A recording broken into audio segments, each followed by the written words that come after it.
ఓం శ్రీ గురుభ్యో నమః. అందరికీ నమస్కారం అండి.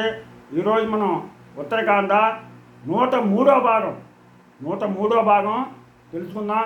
ముందుగా గణేశ ప్రార్థన. శుక్లాంబరధరం విష్ణుం శశివర్ణం చతుర్భుజం ప్రసన్నవదనం ఛాయే సర్వవిఘ్నోపశాంతయే. గురుబ్రహ్మా గురుర్విష్ణు గురుర్దేవో మహేశ్వరః గురు సాక్షాత్ పరబ్రహ్మ తస్మై శ్రీ గురవే నమః. శ్రీరామ జయ రామ జయ జయ రామ శ్రీరామ జయ రామ జయ జయ జయ జయ రామ. శ్రీరామ రామ రామేతి రమే రామ మనోరమే సహస్రనామ తత్తుల్యం శ్రీరామనామ వరాననే. శ్రీరామ రామ రామేతి రమే రామ మనోరమే సహస్రనామ తత్తుల్యం శ్రీరామనామ వరాననే. హరి ఓం. ఈరోజు మనం ఉత్తరకాండ 103వ భాగం తెలుసుకుందాం. అంతట కొంతకాలానికి తామరల వంటి కొండలుగా రాముని చూచుటకు యమధర్మరాజు మునివేషమును ధరించి వచ్చి వాకిట నిలిచి లక్ష్మణుని చూచి, కుమారా, నేను దూతగా రాజును చూచుటకు కార్యావసరం వచ్చి వార్తను పంపము.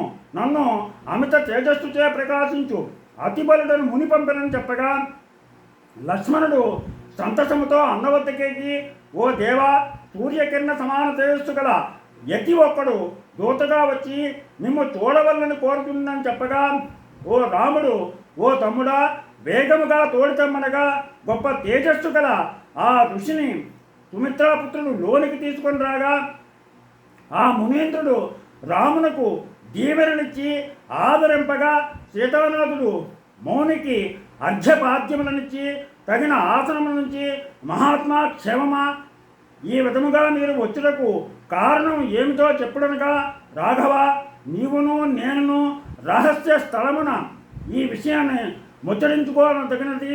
మన మాటలను ఎవ్వడూ వినరాదు, మరియు మనలను తోడనైనను చూడకూడదు. అట్లు చేసిన వారిని వెంటనే సంహరించువేని నీతో సంభాషించదును. మనల్ని చూడడం కానీ మన మాటలు వినడం కానీ ఎవ్వరూ చేయకూడదు. ఎవ్వరూ మనని చూడకూడదు, మన మాటలు వినకూడదు.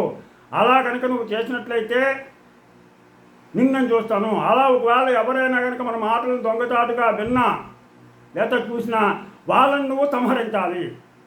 అలా చేస్తానంటే నేను నీతో మాట్లాడతా, నీతో సంభాషిస్తా అని చెప్పాడు. చెప్పేటప్పటికీ మునుల యొక్క మతమును అనుసరించి నడవవలనని నీ మనస్సును తోచినని వెంటనే అట్లు చేయమని ముని చెప్పగా, రామచంద్రుడు అట్లే చేసనని తన సోదరుని పిలిచెను.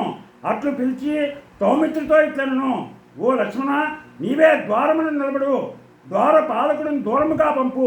మేమిద్దరము మాట్లాడుతుండా లోపలికి వచ్చివాడును వినువాడును నాచే చంపబడును అని ద్వారమున సుమిత్రాసుతుని నిలిపి మునితో ఇట్లనను, ఓ నియమధన, మీ సందేశమును చెప్పుడు, అదే నా మనస్సునందు తలబడుతున్నదనగా ముని ఇట్లనను. దీంతో ఇవాళ 103వ భాగం పూర్తయింది. మీరందరూ కూడా ఎంతో భక్తి శ్రద్ధలతో ఈ ఉత్తరకాండ శ్రవణం చేస్తున్నారు. ఆ సీతారామచంద్రులు మీకు ఎల్లవేళలా అండగా నిలబడి మీకు తమ యొక్క ఆశీస్సులు అందజేయాలని కోరుకుంటూ, మీకు నా ఛానల్ కనుక నచ్చినట్లయితే సబ్స్క్రైబ్ చేయండి, అలాగే లైక్ చేయమని కోరుతూ మీ రాబాకు మాట.